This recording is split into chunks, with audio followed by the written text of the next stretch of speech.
반갑습니다, 여러분. 오늘 우리는 린 알든의 위대한 저서 브로큰 머니를 통해 자본주의 시스템이 안고 있는 가장 뼈아프고 잔혹한 진실인 제19장 칸티용 효과와 부의 불평등이 심화되는 이유에 대하여 아주 깊고 철저하게 해부해보는 시간을 갖도록 하겠습니다. 우리가 살아가면서 매일 피부로 느끼는 가장 거대한 절망감이 있습니다.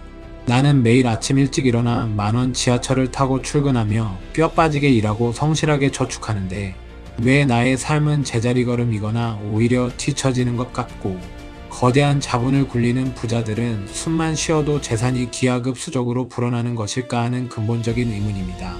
대중매체와 정치인들은 이것이 단순히 개인의 노력 부족이거나 탐욕스러운 기업들 때문이라고 손가락질을 하지만, 린 알든은 브로큰 머니를 통해 이 거대한 불평등의 진짜 범인은 바로 현대 피아트 화폐 시스템 그 자체에 내재된 칸티용 효과라고 명확하게 고발합니다. 오늘 우리는 이 보이지 않는 부의 수탈 메커니즘을 낱낱이 파헤치고, 이 절망적인 구조 속에서 비트코인, 이더리움, 리플, 솔라나와 같은 암호화폐 생태계가 왜 인류의 유일한 해방구가 되는지 글로벌 최고 지성들의 통찰을 섞어 완벽하게 풀어내겠습니다. 칸티용 효과라는 용어를 완벽하게 이해하기 위해서는 역사의 수레바퀴를 18세기 프랑스로 되돌려 보아야 합니다. 당시 활동했던 경제학자 리처드 칸티용은 화폐의 공급량이 늘어날 때 그 새로 생겨난 돈이 사회 전체에 동시에 그리고 평등하게 뿌려지는 것이 아니라는 위대한 통찰을 남겼습니다. 예를 들어 새로운 금광이 발견되어 막대한 금이 쏟아져 나왔다고 가정해봅시다. 이 새로운 화폐를 가장 먼저 손에 쥐는 사람들은 금광 소유주와 그 주변의 투자자들입니다. 이들은 아직 시장의 물가가 오르기 전인 기존의 저렴한 가격표 그대로 온갖 사치품과 부동산과 실물 자산들을 싹쓸이합니다. 그들이 돈을 펑펑 쓰기 시작하면 시장의 상인들이 그 돈을 벌게 되고, 상인들이 다시 물건을 사면서 돈은 서서히 사회의 주변부로 흘러갑니다. 하지만 이 돈이 농부나 평범한 노동자의 주머니에 도달할 때쯤이면 이미 시장에 돈이 너무 많이 풀려 모든 물가가 미친 듯이 폭등해버린 후입니다. 노동자는 어제와 똑같이 땀 흘려 일하고 뒤늦게 돈을 받았지만 그 돈으로 살 수 있는 빵의 크기는 절반으로 줄어들어 있습니다. 결국 새로운 화폐의 발행은 돈통과 가장 가까운 사람들에게는 막대한 구매력을 공짜로 선물하고, 돈통에서 가장 멀리 떨어진 평범한 서민들의 구매력을 조용히 훔쳐가는 거대한 부의 이전 시스템이라는 것이 칸티용 효과의 핵심입니다. 이 18세기의 이론이 우리에게 진정으로 공포스러운 이유는 현대의 중앙은행과 피아트 머니 시스템이 역사상 가장 완벽하고 교활하게 설계된 칸티용 기계이기 때문입니다.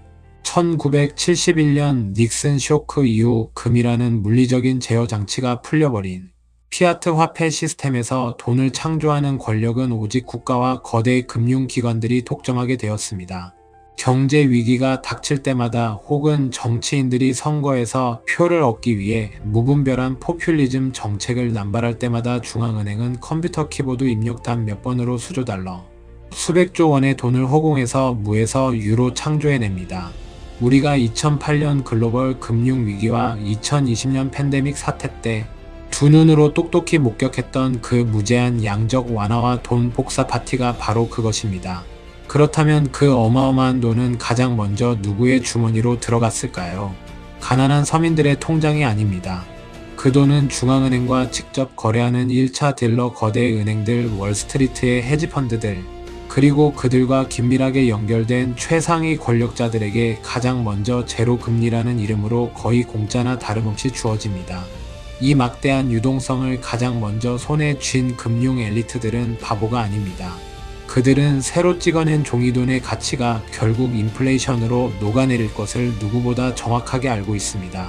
돈의 심리학을 완벽하게 꿰뚫고 있는 이 최상위 포식자들은 은행에서 빌린 막대한 헐값의 자본을 이용해 실물 경제의 물가가 오르기 전에 전 세계의 가장 희소하고 가치 있는 자산들을 광적으로 사들입니다. 여러분이 살고 싶어하는 주요 국가의 수도, 핵심 지역에 위치한 최고급 부동산, 그리고 전 세계 경제를 지배하는 위대한 글로벌 기업들의 주식들이 이들의 집중적인 표적이 됩니다. 막대한 기관 자금이 밀려들면서 자산 가격은 기업의 실제 가치나 서민들의 평균 월급 상승률과는 아무런 상관없이 기하급수적으로 폭등하기 시작합니다. 리날드는 바로 이 지점이 부의 불평등이 돌이킬 수 없이 벌어지는 칸티용 효과의 정점이라고 지적합니다. 이 거대한 칸티용의 파티가 한바탕 휩쓸고 지나간 뒤에야 그 돈의 부스러기들이 서서히 실물 경제로 흘러들어와 평범한 직장인과 노동자들에게 도달합니다. 하지만 그들이 뼈 빠지게 야근을 하고 몇 퍼센트 남짓한 쥐꼬리만 한 월급 인상을 받았을 때 세상은 이미 지옥으로 변해 있습니다. 마트의 식료품 가격은 폭등했고 기름값은 천정부지로 치솟았으며 무엇보다 그들이 평생을 바쳐 일해도 절대 살 수 없을 만큼 주요 국가, 도시의 핵심지 부동산 가격은 우주 저 멀리 날아가 버렸습니다. 이것은 단순히 운이 나빠서가 아닙니다.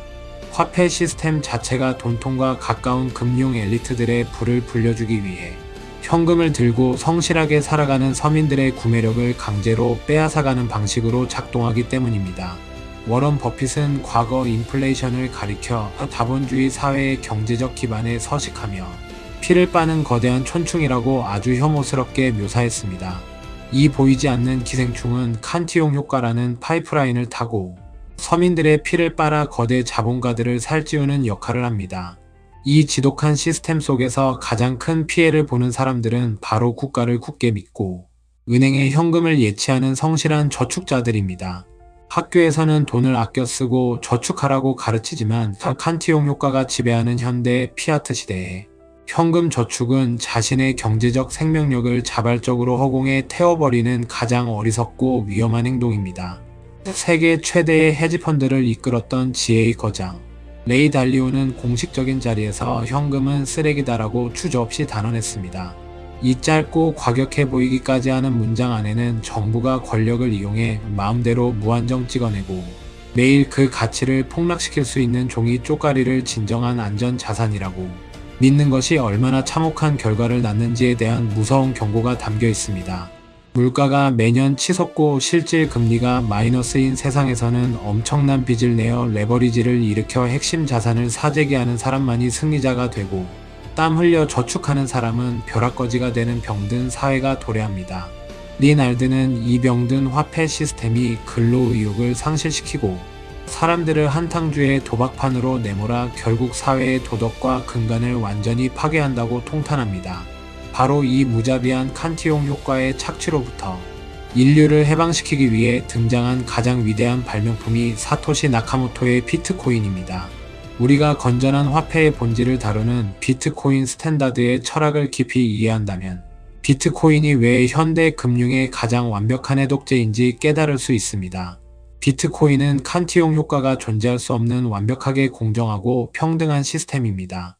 그 어떤 부패한 정치인이나 탐욕스러운 중앙은행 총재도 비트코인의 돈통에 가까이 다가가 자신들 먼저 돈을 찍어낼 수 없습니다. 비트코인은 총 발행량이 2100만 개로 수학과 암호학에 의해 완벽하게 고정되어 있으며 세상에 새로운 비트코인이 태어나기 위해서는 막대한 컴퓨터 연산, 즉 작업 증명이라는 물리적 에너지를 정직하게 소모해야만 합니다. 월스트리트의 엘리트이든 아프리카의 가난한 농부이든 비트코인 네트워크 앞에서는 그 누구도 특권을 누리지 못하고 동일한 수학적 규칙의 적용을 받습니다. 사토시 나카모토는 부패한 소수의 밀실에서 화폐가 창조되는 피아트 시스템의 권력을 빼앗아 수학과 알고리즘이라는 투명한 법칙 아래 인류 역사상 가장 민주적이고 공정한 돈을 창조한 것입니다. 마이크로 스트래티지의 창업자이자 비트코인 철학의 위대한 구루인 마이클 세일러는 이 거시 경제의 모순을 아주 철학적으로 정의했습니다. 그는 돈의 본질을 인간의 경제적 에너지라고 보았으며 현대의 피아트 머니 시스템을 가리켜 햇빛 아래 놓인 녹아내리는 얼음덩어리 위에 인생을 베팅하는 것과 같다고 비유했습니다. 성실한 노동자는 평생을 바쳐 가족을 부양할 에너지를 모으지만 국가와 은행은 인플레이션과 칸티용 효과라는 보이지 않는 빨대를 꽂아 그 에너지를 조용히 흡혈합니다. 반면 세일러는 비트코인을 그 누구도 훼손할 수 없고 시간과 공간을 넘어 완벽하게 보존되는 사이버 공간의 순수한 암호화 에너지이자 대체 불가능한 궁극의 디지털 부동산이라고 칭송합니다. 칸티용 효과로 인해 무한대로 팽창하는 썩은 피아트 화폐를 팔아 절대적으로 희소하고 영원히 변하지 않는 비트코인을 사들이는 것은 무너지는 바벨탑에서 탈출하여 침몰하지 않는 구명정에 올라타는 가장 지극히 합리적이고 지능적인 생존 전략입니다. 비트맥스의 창업자인 헤이즈는 현대 거시 경제를 소름 돋을 정도로 날카롭게 꿰뚫어 봅니다. 그는 글로벌 중앙은행들이 결국 스스로가 만든 막대한 빚의 무게에 짓눌려 빠져나올 수 없는 엔드게임에 돌입했다고 단언합니다. 역사적으로 어느 제국도 자발적으로 파산을 선언하고 권력을 내려놓은 적이 없습니다. 그들은 반드시 발권기를 최대 출력으로 가동하는 무한대의 돈 복사를 선택할 것이며 칸티용 효과를 극한으로 밀어붙여 서민들의 부를 쥐어짜고 하이퍼 인플레이션을 통해 빚의 장부를 지우려 할 것입니다.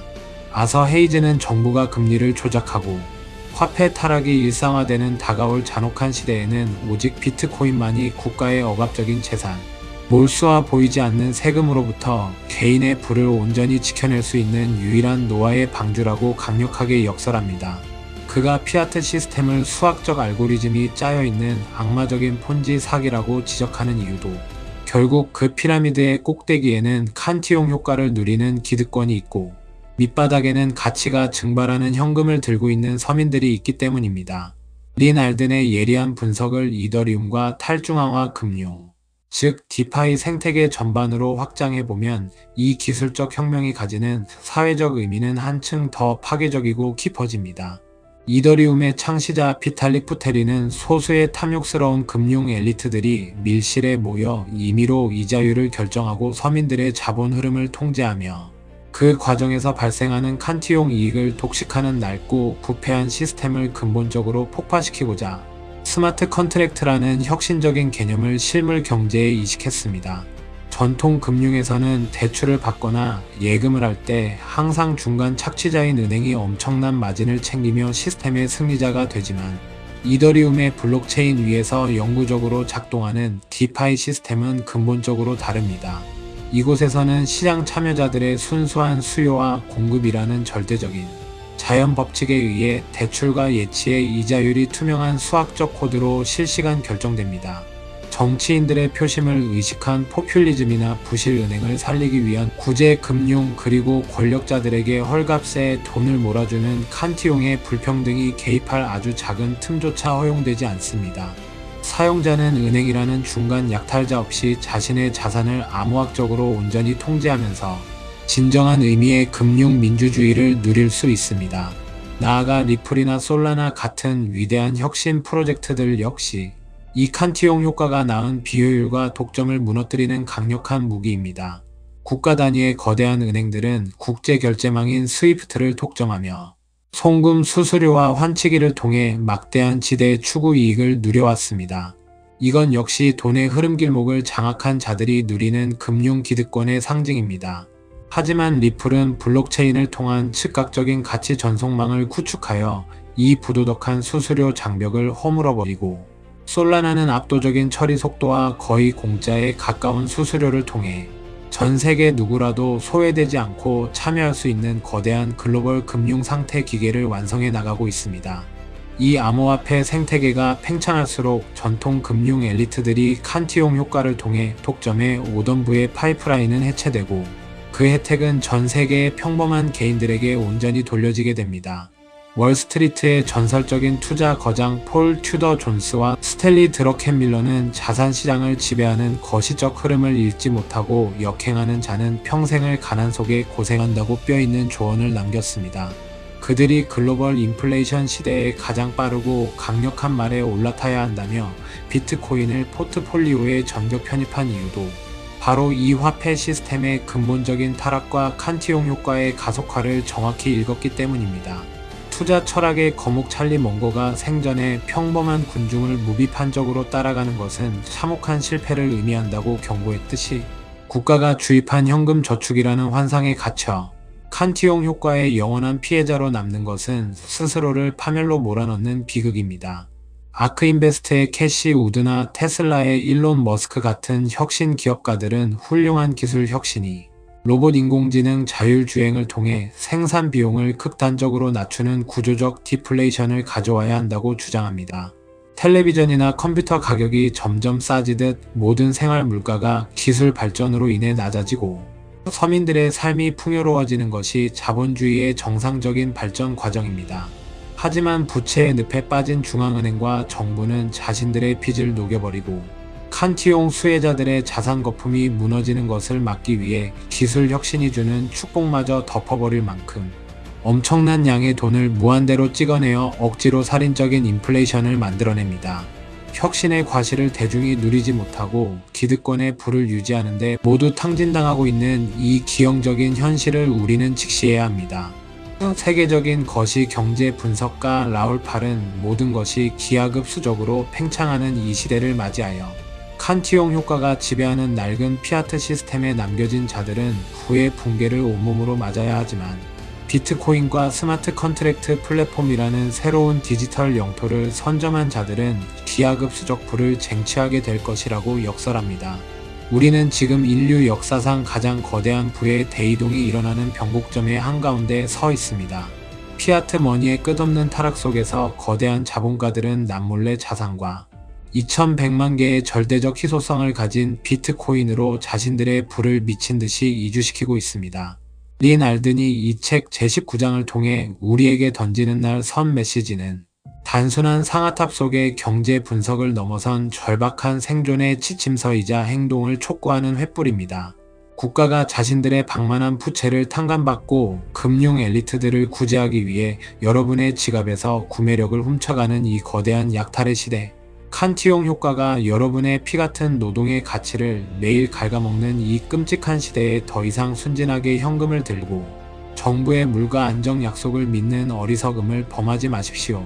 치열한 경제 지식과 거시 경제에 대한 통찰력만이 이 난세에서 여러분을 구원할 유일한 생명줄입니다. 보이지 않는 손이 인플레이션이라는 마취제를 뿌리며 여러분의 불을 털어가려 할 때 눈을 부릅뜨고 그 강도의 손을 단호하게 쳐내야 합니다. 여러분의 땀방울이 서린 자산을 누구도 임의로 부풀릴 수 없는 2100만 개의 절대적 희소성에 기반한 안전한 디지털 영토로 긴급히 대피시키십시오. 이 폭주하는 인플레이션이라는 거대한 폭풍우가 지나가기만을 몸을 웅크리고 수동적으로 기다리는 희생자가 되지 마시고 오히려 그 폭풍 속에서 역설적으로 그 가치와 네트워크가 극대화될 수밖에 없는 비트코인, 이더리움, 리플, 솔라나 같은 위대한 혁신 시스템의 일부를 지금 당장 소유하십시오. 그것만이 이 잔혹하고 소리 없는 칸티용의 착취 시대를 당당하게 살아남고 낡은 화폐 질서가 무너진 뒤 새롭게 재편될 거대한 부의 이동 속에서 여러분을 최후의 승리자로 만들어줄 유일하고도 가장 확실한 길임을 명심하시기 바랍니다. 긴 시간 함께 호흡하며 이 거대한 불평등의 진실을 마주해 주신 여러분 대단히 감사합니다.